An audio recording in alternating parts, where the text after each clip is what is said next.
ये स्टूडेंट्स, हम matric class की मॉरल स्टोरीज कर रहे हैं, उर्दू ग्रामर की इखलाकी कहानियाँ कर रहे हैं।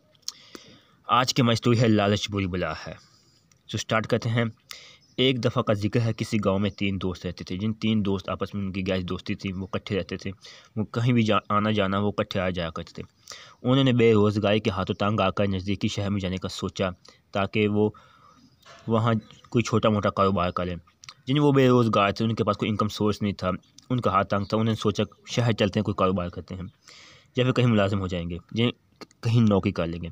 वो शहर की जानब सफ़र तय कर रहे थे कि इत्तेफाक से उन्हें रास्ते में एक पोटली पड़ी मिली। पोटली होती है कि आपने देखा होगा कि किसी कोई चीज़ पैसे वगैरह ना एक छोटी सी गंडी में बंधे होते हैं, तो पोटली वगैरह। उन्हें जल्दी पोटली को खोल कर देखा तो उनकी आंखें फटी की फटी रह गई, आंखें खुली की खुली रह गई। तो इस हैरान और परेशान हो गए। पोटली में सोने के जेवरात थे। वो सोने के जेवरात पाकर बेहद खुश है, बहुत खुश हुए। वो इस इत्तेफाकी दौलत को आपस में तकसीम करने की बातें करने लगे। वो बातें करने लगे, हम आपस में ये तकसीम करेंगे, वो हम बहुत अमीर हो जाएंगे भाई, ठीक है। सलाह ये ठहरी कि इनमें से एक आदमी पहले शहर जाएगा, खाना ले आए, क्योंकि उन्हें ज़ोरों की भूख लगी थी। अब वो जो डिसाइड किया कि एक दोस्त शहर जाए, वो खाना लेकर आए। खाना खाने के बाद वो आराम से बैठ कर आपस में जेवरात को हिस्सा बराबर तकसीम कर लेंगे, जिसके बाद वो तकसीम कर लेंगे बराबर तौर पर।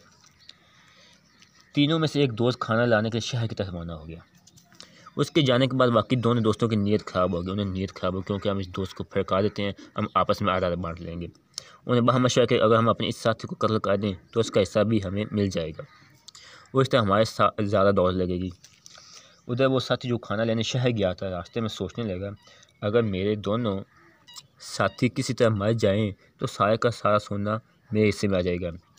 जो 2 दोस्त बैठे थे वो फैसला करने लगे कि हम उस साथी को कत्ल कर दें, हम आधा आधा हिस्सा बांट लेंगे।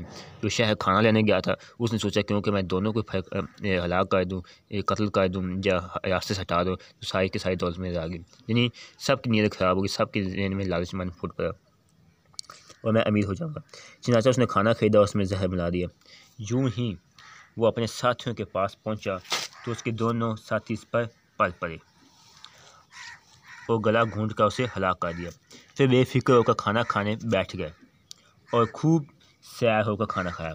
चंद ही लम्हों बाद जहर ने अपना असर दिखाना शुरू कर दिया। जहर ने तो अपना असर दिखाना शुरू कर देना था, क्योंकि उसमें जहर थी, और देखते ही देखते ये दोनों साथी भी वहीं ढेर हो गए। इस तरह दौलत की हवस ने तीनों की जान ले ली। बुजुर्गों ने सच ही कहा, लालच बुरी बला है, लालच नहीं करना चाहिए।